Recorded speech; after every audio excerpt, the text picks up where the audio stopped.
Hey folks, welcome back to Tech and More Tech. I'm Carlo, and this is the Nanoleaf Essential Light.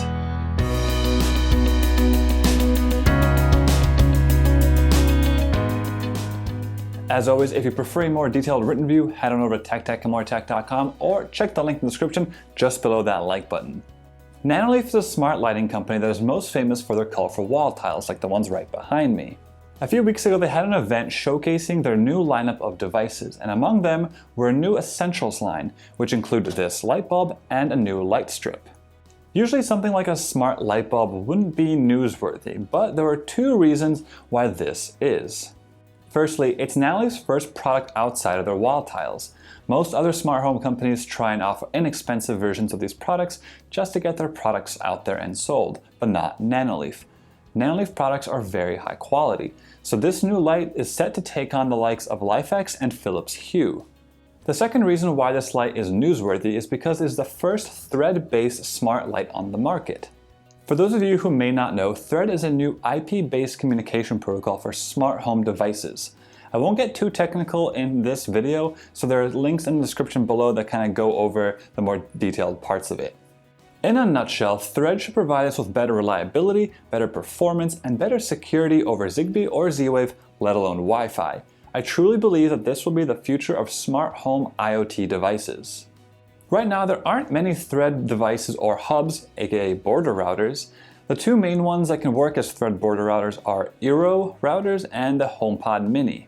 Nanoleaf Essential Lights are currently only compatible with the HomePod Mini as an acting border router for Thread. The Nanoleaf Essential Light can also connect to Bluetooth, and I assume a lot of people are going to be using it this way, at least in the beginning. It can connect to Google Assistant as well as HomeKit, but curiously not Alex, despite there being an Alex Nanoleaf skill. Pairing the Essential Light with HomeKit is the same process as ever. You plug it in, you scan the QR code with your Home app, and that's pretty much it. I would also recommend downloading the Nanoleaf app, as there are some extra features accessible from there, and you most likely will have a firmware update available to you. This update enables Circadian Lighting, which is basically the same thing as HomeKit adaptive lighting. What this does is it changes the white color temperature of the light based on the time of day. So during the morning and evenings, lights can be sort of more orangey, meanwhile during the day it'll be a cooler blue color. This matches the color of natural light and is supposed to be less intrusive to our circadian rhythm. At the time of this review, the Nanoleaf light bulb wasn't compatible with HomeKit adaptive lighting, so if you want to use that feature, you have to use the Nanoleaf app. Hopefully an update comes for HomeKit sooner rather than later. The real downside to this though is the lack of automation capability. You can't do any automations within the Nanoleaf app. All you can do is set the color temperature at the beginning, middle, and end of the day, with time adjustments in relation to sunrise and sunset. This also means you can't set an automation to turn on the lights onto the correct adaptive lighting setting, because HomeKit doesn't allow you to import settings from different apps or reference different apps, only whatever HomeKit provides you. So I only hope that Nanoleaf provides this update sooner rather than later, so we can have this in conjunction with all the other smart lights that support HomeKit adaptive lighting. Like I mentioned, if you don't have a new HomePod Mini, you'll be connecting the Nanoleaf light to your smart home via Bluetooth, which works in a pinch, but clearly isn't the way this light was designed to be used. I used the Nanoleaf light with Bluetooth for a couple of days while I waited for my HomePod Mini to arrive, and Bluetooth performance leaves a lot to be desired. Now, this isn't unique to Nanoleaf. It's not like they built a bad product. All Bluetooth smart home devices all suffer from a healthy dose of lag, and this one's unfortunately no different. Initial response from the light can take a solid 6 or more seconds, and using Siri is just as slow. However, if you do give it several commands back to back, things tend to speed up. When the HomePod Mini finally arrived, the Nanoleaf light instantly connected to it via Thread. There's actually no action required from the user. It switches over from Bluetooth to Thread automatically. And you can immediately tell the performance difference is night and day.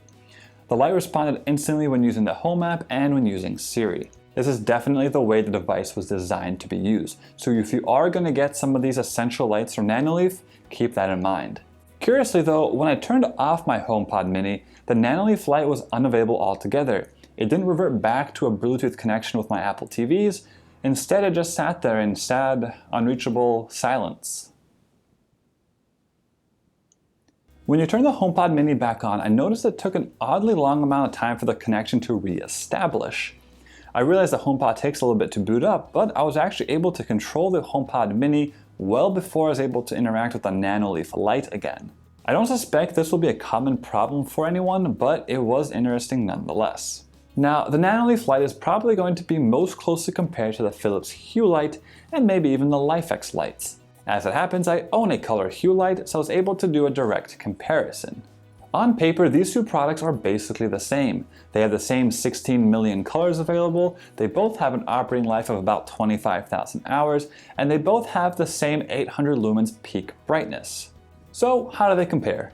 First, a quick note on my testing methodology. These were filmed in one take, back to back on the same little table lamp. The room was completely dark, and I used Siri to change the color to ensure that the same color was applied to both lights. Some of the colors don't actually appear perfectly accurate on camera as they do in person, but I didn't want to apply any post-processing to skew the results one way or the other.